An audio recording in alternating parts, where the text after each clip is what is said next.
اس وقت ہم ایک ایسے سیشن کا آغاز کرنے والے ہیں جس میں ہم ایک بہت بڑے شاعر اور بہت بڑے نقاد کا ذکر کریں گے اور ان کی باتیں کریں گے اور انہیں خراج تحسین پیش کریں گے. تو ہماری خوش بختی ہے کہ ان کی مجلسوں میں بہت بیٹھنے والے اور ان سے بہت استفادہ کرنے والے ہمارے اس جشن افتخار عارف کے دولہا جناب افتخار عارف یہاں موجود ہیں. میں ان سے درخواست گزار ہوں کہ وہ تشریف لائیں اور ہم ان سے سلیم احمد کی باتیں کریں گے. ان کے ساتھ گفتگو میں شریک ہوں گے جناب عباس تابش صاحب. میں ان سے درخواست گزار ہوں کہ وہ تشریف لائیں، اور ڈاکٹر مختار اعظمی صاحب جنہوں نے سلیم احمد کے کام پر پی ایچ ڈی کی ہے، انہیں میں درخواست کرتا ہوں کہ وہ تشریف لائیں. حضرات گرامی، ہماری ادبی تاریخ میں بعض بڑی شخصیات ایسی گزری ہیں کہ جنہیں ہم کہتے ہیں کہ وہ وسیع الجہت ادیب تھے.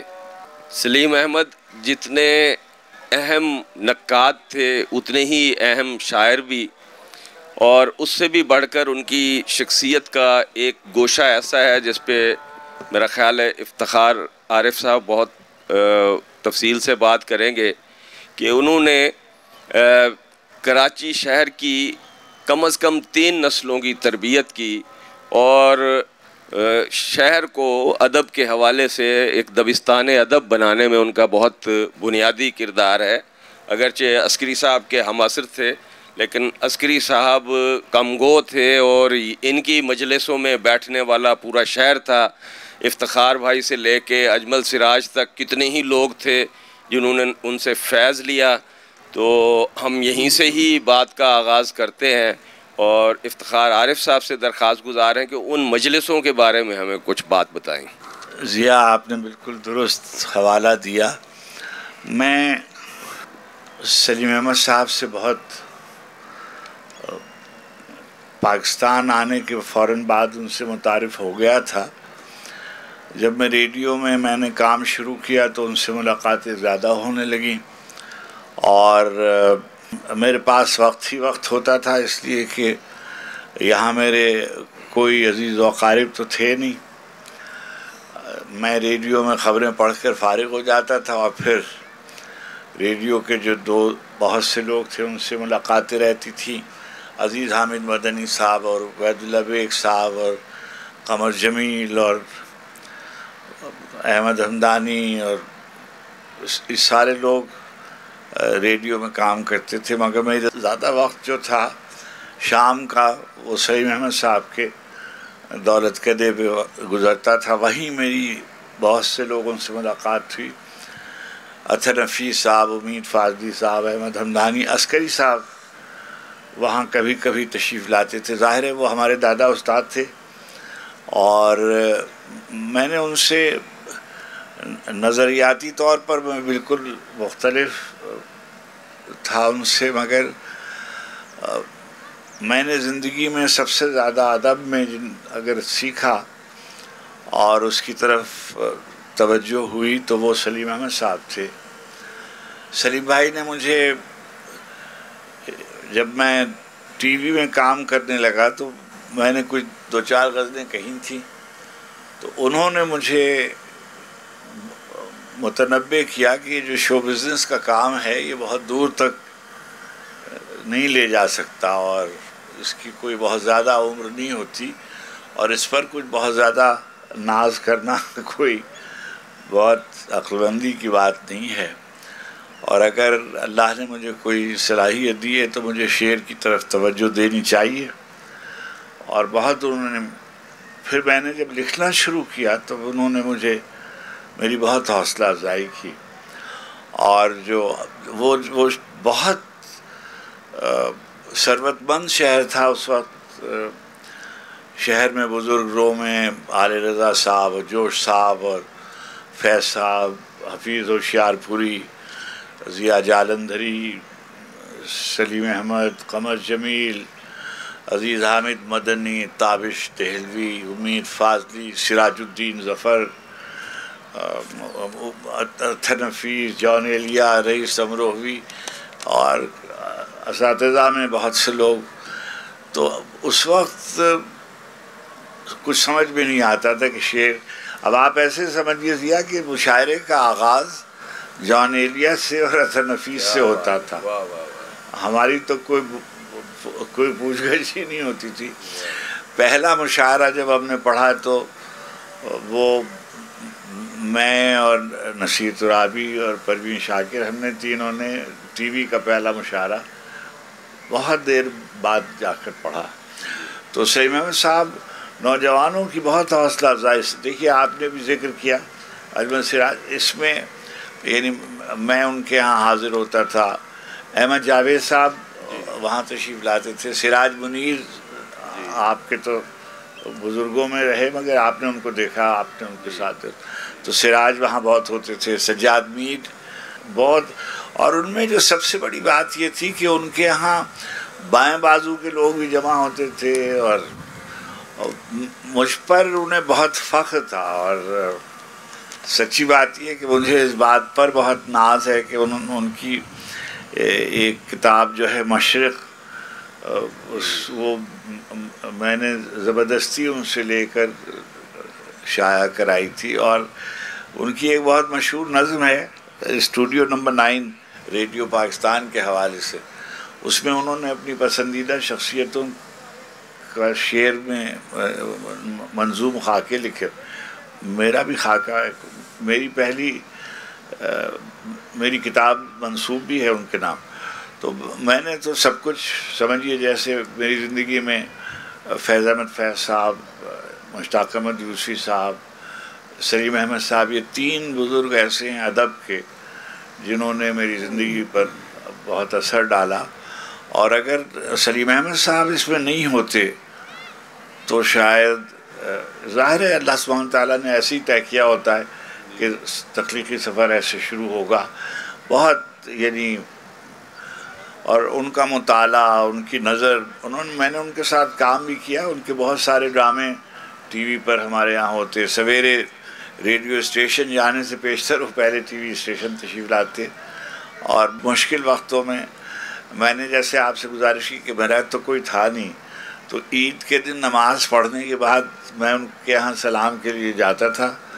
اور وہ مجھے عیدی میں وہ اور اطہر نفیس صاحب، یہ 2 آدمی تھے جو مجھ کو 10 روپے عیدی کے طور پر دیتے تھے، یعنی ایک دونوں بڑے بھائی کے طور پر. سلیم احمد صاحب جو تھے وہ بہت ہی ہمارے ہاں بہت ان کے بارے میں، وہ ڈرامہ نگار تھے تمام و کمال. انہوں نے کچھ دن جسارت میں بھی اور تکبیر میں بھی کالم بھی لکھے. مگر اصل بات تو یہ تھی کہ وہ شاعر تھے بس، اور اختلاف کرنے میں انہیں لطف آتا تھا، شوخی کرتے تھے. اور عسکری صاحب سے انہوں نے بہت سیکھا تھا. ظاہر ہے اس مکتب فکر کے آدمی تھے. تو ترقی پسند تحریک کے لوگوں سے ان کا عسکری صاحب اور سلیم احمد صاحب جو تھے وہ ہر وقت ان کے جھگڑے رہتے تھے. اور مگر شائستہ اختلاف کی جو روایت ہم نے ان بزرگوں میں دیکھی کہ ابھی وہ مجتبیٰ صاحب اور ممتاز صاحب اور محمد علی صدیقی صاحب پر، ہمدانی صاحب پہ گفتگو بھی کر رہے ہیں، اور شام کو ہم سب بیٹھے ہوئے ایک دوسرے سے بات بھی کر رہے ہیں، ایک دوسرے کو شعر بھی سنا رہے ہیں. تو ان کی محفلوں میں بہت لوگوں کی تربیت ہوئی. اور میں بھی سب یہ اپنے لیے لائق امتیاز اور لائق فخر و ناز اس بات کو سمجھتا ہوں کہ میں ان سے محبت کرتا تھا اور ان کی قدم بوسی اپنے لیے فرض سمجھتا تھا. بہت شکریہ. ہم اس بات کو جاری بھی رکھیں گے. سلیم احمد کی جتنی بھی جہات ہیں، شاعری ان کی مرکزی جہت ہے، ان کا بنیادی کام ہے. جیسے کہ افتخار عارف بھی ابھی کہہ رہے تھے. چند شعر میں آپ کو سناتا ہوں کہ ٹھہر جاتے ہیں کہ آداب سفر جانتے ہیں، ورنہ منزل کو بھی ہم راہ گزر جانتے ہیں. نہ مرادان محبت کو حکارت سے نہ دیکھ، یہ بڑے لوگ ہیں جینے کا ہنر جانتے ہیں. اور دیکھ ہے دست عطا تیری غلط بخشی کو، یہ الگ بات کہ ہم چپ ہیں مگر جانتے ہیں۔ کیا کہتے کیا کہتے۔ تو سب سے پہلے تو عباس تابش صاحب آپ کو بہت مبارک کہ آپ نے ایک بڑے آدمی کو یاد کرنے کا اہتمام کیا، اور ظاہر ہے آپ نے جس زمانے میں شعر کہنا آغاز کیے، ابھی یہ وہ زمانہ تھا جب شاعر خود بھی شاعری پڑھتے تھے، تو آپ کے جو ابتدائی مطالعے میں جو لوگ رہے ان میں سلیم احمد بھی تھے، آپ نے ان سے بھی ظاہر فیض حاصل کیا، تو ان کی شاعری کے حوالے سے آپ سے درخواست ہے کہ کچھ۔ بہت شکریہ ڈاکٹر ضیاء صاحب۔ ابھی افتخار عارف صاحب فرما رہے تھے کہ 3 نسلوں کی تربیت کی ہے سلیم احمد صاحب نے، اور ان میں میرے ہم عمر ہم عصر اجمل سراج کا بھی ذکر آیا کہ اجمل سراج بھی ان کی محفلوں میں بیٹھتے تھے۔ میں سمجھتا ہوں کہ کلاسیکی مزاج رکھنے والے لوگ ہمیشہ مجھے بہت پسند رہے ہیں، اور شاید یہی وجہ ہے کہ سلیم احمد جو ہیں ان کی شاعری نے بطور خاص مجھے اپنی طرف بہت کھینچا، اور اس میں خالد احمد کا حصہ بھی شامل ہے کہ خالد احمد سلیم احمد سے بہت محبت کرتے تھے، اور ان کا دوسرا مجموعہ اکائی خالد احمد نے شائع کیا تھا لاہور سے پہلی بار، تو اس وسیلے سے بھی میں وہاں سلیم احمد تک پہنچا، اور پھر افتخار صاحب جسے مرشد کہیں تو وہ ہمارے دادا مرشد ہوئے، تو اس حوالے سے بھی میں سلیم احمد کو ہمیشہ آئیڈیلائز کرتا رہا ہوں۔ دیکھیے بات یہ ہے کہ سلیم احمد کی شاعری جو ہے یہ بڑی شاعری ہے، لیکن سلیم احمد نے جو اختلاف کی روایت ڈالی، جو تنقید لکھی، تنقید بہت خوبصورت تنقید ہے، ان کا اپنا نقطہ نظر ہوتا ہے، اس سے آپ اتفاق کریں یا اختلاف کریں، لیکن میں سمجھتا ہوں کہ اختلاف کرنے والا آدمی جو ہوتا ہے اس کے اختلاف کی سزا اس کی تخلیق کو ملتی ہے، اور شاید یہی وجہ ہے کہ سلیم احمد کو بطور شاعر وہ مقام نہیں دیا گیا جس کے وہ حقدار تھے اور ہیں اور رہیں گے۔ سلیم احمد کا کرافٹ مجھے بہت پسند ہے۔ شروع میں جب ہم نے شاعری کرنی شروع کی، ڈاکٹر ضیاء کہہ رہے تھے جیسے کہ اس زمانے میں ہم لوگ شاعری پڑھتے تھے، اپنے بڑوں کی شاعری پڑھ کے ان سے کچھ سیکھتے تھے۔ آج تو خیر پڑھنے کا رواج جو ہے وہ کم ہوتا جا رہا ہے، تو سلیم احمد کی جو مصرع سازی ہے اس نے مجھے بہت اپیل کیا، مجھے بہت اچھا لگا۔ میں شعوری طور پر آئیڈیالائز کرنے لگا کہ سلیم بھائی جو ہیں وہ کیسے مصرع بناتے ہیں۔ آپ یقین کیجئے کہ میں شب و روز ان کے کلام میں رہتا تھا۔ ان سے پہلے ہم نے ظفر اقبال کو آئیڈیالائز کیا کچھ عرصہ کے لیے، لیکن روایت کی طرف چونکہ میرا جھکاؤ تھا تو سلیم احمد جو ہیں وہ مجھے اس طرف لے گئے۔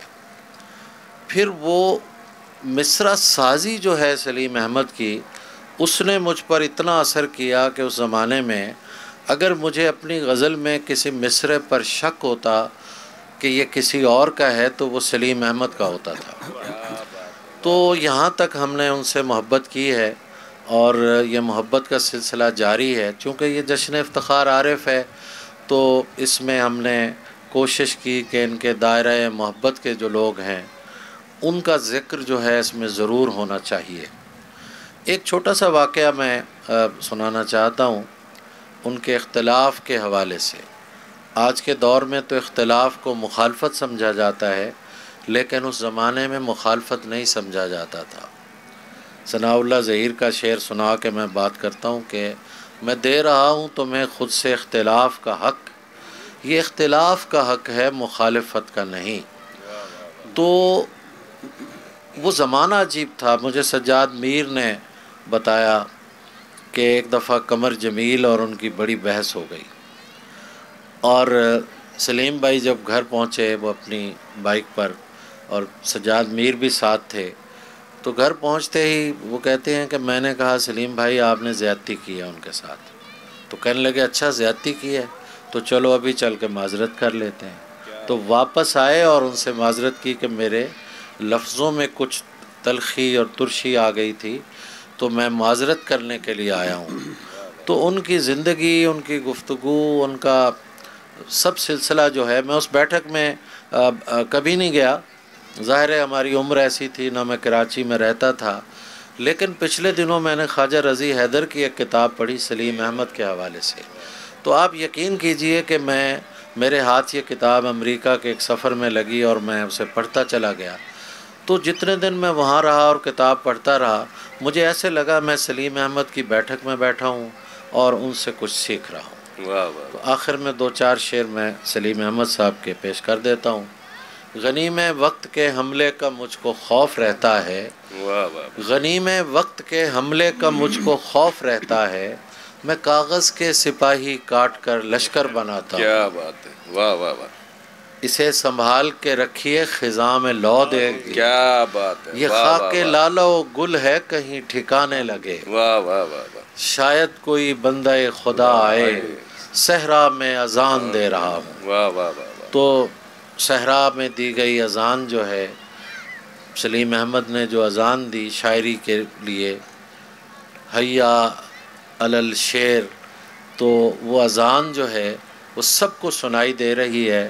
اور میں سمجھتا ہوں کہ نئی نسل بھی جب تک یہ اس آواز پہ نہیں آئے گی تو میرا نہیں خیال کہ ایک رستہ آگے مل پائے. بہت شکریہ. بہت شکریہ. آج ایک عمر میں اس آنکھ نے پوچھا ہے سلیم، اب بھی کیا پہلی سی بے تابی جہاں باقی ہے. یہ سلیم احمد تھے، شاعر جتنے کمال کے تھے اتنے ہی بڑے اور نظریہ ساز نقاد تھے. غالب کون، اقبال ایک شاعر، اور نئی شاعری، نامقبول شاعری اور نئی نظم اور پورا آدمی، کتنا ہی ان کا کام ہے. تو ڈاکٹر اعظمی صاحب سے میں درخواست گزار ہوں کہ وہ ان کی تنقید کے حوالے سے، انہوں نے پی ایچ ڈی کی ہے سلیم احمد کے کام پر، تو ان کی تنقید کے حوالے سے کچھ بات ہم سے کریں. بسم اللہ الرحمن الرحیم. ڈاکٹر صاحب بہت شکریہ. دراصل میں تو مقالہ لکھ چکا، میرا اعزاز ہے اور شکریہ ادا کرنا ہے کہ میرے ممدوح پہ آج یہ نشست رکھی عباس تابش صاحب نے. کہ جب میں مقالہ لکھ رہا تھا اس وقت جناب افتخار عارف صاحب کی خدمت میں حاضر ہوتے رہتے تھے اسلام آباد میں بھی. تو آپ نے بہت شفقت فرمائی، بہت سارا میٹیریل بھی دیا، رہنمائی فرمائی. اور اس کے کوئی 10-15 سال بعد پھر ایک مقام ایسا آیا کہ جب انہوں نے اکادمی ادبیات کی طرف سے میرے مقالے کو شائع بھی کیا. یہ میرے پاس اس وقت موجود بھی ہے، تو میں اس پہ ان کا شکر گزار بھی ہوں. اور اس کے بعد پھر اب یہ موقع آیا ہے کہ جب جشن افتخار عارف منایا جا رہا ہے، ان کے اعزاز میں اتنی خوبصورت تقریب ہو رہی ہے، تو اس وقت بھی آپ نے سلیم احمد کو یاد رکھا. یہ اعلیٰ قدر ہے، جتنی بھی تعریف کی جائے اس کی کم ہے. آپ اپنے بڑوں کو ہمیشہ یاد رکھتے ہیں، یہی آپ کا بڑا پن ہے. اور یہ جو ان کی صحبت میں جب آپ جوان تھے، نوجوان تھے، حاضر ہوتے تھے، جس کا آپ نے اعتراف کیا، یہی آپ کا بھی وتیرہ ہے. آپ بھی نوجوانوں کی حوصلہ افزائی فرماتے ہیں. عباس تابش صاحب بھی صبح اوپن مائک میں بہت سارے نوجوان پورے پنجاب سے اکٹھے ہوئے یہاں ان کی تربیت ہو رہی ہے، بہت اعلیٰ درجے کی تربیت ہو رہی ہے. میں جو تنقید سے ہٹ کر میں معذرت چاہتا ہوں کہ ان کی تاریخ پیدائش میرے لیے معمہ رہی کہ کم از کم اتنا تو تعین ہو جائے کہ وہ شخص کب پیدا ہوا تھا. میں نے اس سلسلے میں ان کے ڈاکومنٹس بھی سارے دیکھے. اس میں جیسے بڑے لوگوں کے بارے میں، اقبال کے بارے میں، دوسروں کے بارے میں ابہام پایا جاتا رہا، کبھی کوئی تاریخ. تو میں نے جو تاریخ برآمد کی وہ 24 فروری 1928 تھی. عام طور پر ان کے ہاں 1927 ملتا ہے، کہیں